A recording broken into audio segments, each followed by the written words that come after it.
नारायण समारंभां शंकराचार्य मध्यमाम् अस्मदाचार्य पर्यंतां वंदे गुरु परंपराम। जय गौ माता, जय राष्ट्र माता, वंदे गौ मातरम। जैसा कि सर्वप्रथम यहाँ सभागार में पधारे हुए लेह की पावन धरा पर आप सभी पत्रकार बंधुओं का हम उत्तरामनाथ ज्योतिर्मठ की ओर से खूब खूब आभार व्यक्त करते हैं। जैसा कि आप सबको ज्ञात होगा, वर्तमान में पूज्य जगतगुरु शंकराचार्य भगवान स्वामी श्री अवमुक्तेश्वरानंद सरस्वती जी महाराज एक गौध्वज स्थापना भारत यात्रा कर रहे हैं। इस यात्रा का मुख्य संकल्प ये है कि गौ माता की हत्या को संपूर्ण भारत से बंद कराना है। 1966 में धर्म सम्राट स्वामी श्री करपात्री जी महाराज ने यह आंदोलन प्रारंभ किया। उसमें उनके साथ में वो अपनी सभी मांगों को लेकर के भारत की संसद गए, जहां उनके ऊपर गोलियां चलाई गई, अनेकों गौ भक्तों को मारा गया। उसके उपरांत इस आंदोलन को गौ गंगा कृपाकांक्षी पूज्य गोपाल मणि जी महाराज ने जीवंत रखा और वे इस संकल्प को लेकर के चारों आमना पीठों के शंकराचार्यों के पास गए, जहां उन्हें चारों का आशीर्वाद प्राप्त हुआ, जिसमें पूज्य जगत गुरु स्वामी श्री अवमुक्तेश्वरानंद जी महाराज ने आश्वासन दिया और साथ इस यात्रा को उनके सानिध्य में चलाया जा रहा है, जो कि संपूर्ण यात्रा की जानकारी हमारे आदरणीय विकास पाटनी जी भाई जी देंगे, जो कि यात्रा के राष्ट्रीय सह संयोजक करें सर। नमस्कार आप सभी का, आपका स्वागत है। लद्दाख और लेह में आपका स्वागत है बहुत ज्यादा।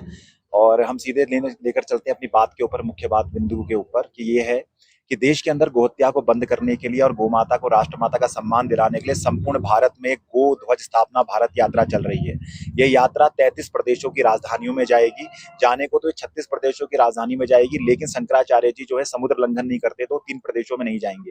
इसे 33 स्टेट्स की कैपिटल में वो जाएंगे और वहां पर जाकर वो एक गो ध्वज की स्थापना करेंगे, गो महासभा का आयोजन करेंगे और गो माता को देश के अंदर राष्ट्र माता का सम्मान मिले, गाय की हत्या बंद हो और देश के अंदर गाय को पशु की सूची से हटाकर माता की सूची में रखा जाए। इसके लिए शंकराचार्य जी संपूर्ण भारत का प्रवास कर रहे हैं। 22 सितंबर से लेकर ये यात्रा प्रारंभ हुई थी अयोध्या से और ये कंक्लूड होगी 26 अक्टूबर को दिल्ली के अंदर पे। और इसका जो पूरा का पूरा जो इसका विषय है वो यही है कि अब देश के अंदर पर एक कानून की बात होनी चाहिए गाय के लिए। जैसे आपको पता है, जो हमारा जम्मू और कश्मीर और लेह लद्दाख का जो क्षेत्र है, ये जब 370 यहाँ एबॉलिश हुआ, उसके साथ पर यहाँ पर एक गोरक्षा का कानून था जो महाराजा हरि सिंह जी ने बनाया था।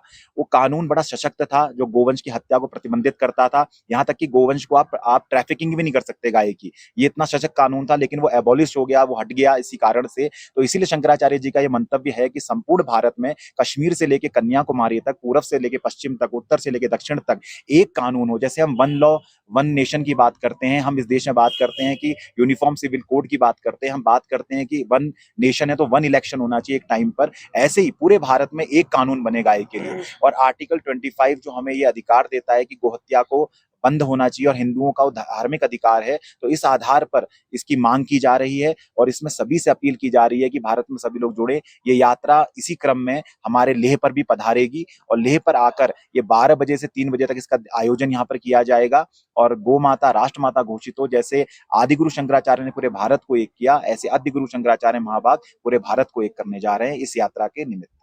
महाराज जी लेह में कब बता रहे हैं? महाराज जी का लेह में पधारने का जो क्रम है वो 23 अक्टूबर को प्रस्तावित है। 23 अक्टूबर को महाराज जी यहाँ पर आएंगे और 12 बजे से 3 बजे तक यहाँ पर उपस्थित होंगे। एक गो महासभा को आयोजित करेंगे, गो ध्वज की स्थापना करेंगे, काउ फ्लैग को होस्ट करेंगे यहाँ पर और उसके बाद इससे अगले क्रम के लिए यहाँ से आगे प्रवास को चले जाएंगे हिमाचल प्रदेश की राजधानी शिमला के लिए। और गो माता राष्ट्र माता घोषित हो, गोहत्या बंद हो, गाय को पशु की सूची से हटाकर माता की सूची में रखा जाए, इसके लिए शंकराचार्य जी का पूरे भारत में प्रवास हो रहा है। 26,663 किलोमीटर बड़ी ये यात्रा है जो निरंतर कॉन्टिन्यूटी में हर दिन वो एक नए प्रदेश की राजधानी में होंगे। जी, कितने दिन के लिए है? ये लगभग 33 डेज की है। लद्दाख में कितने दिन के लिए?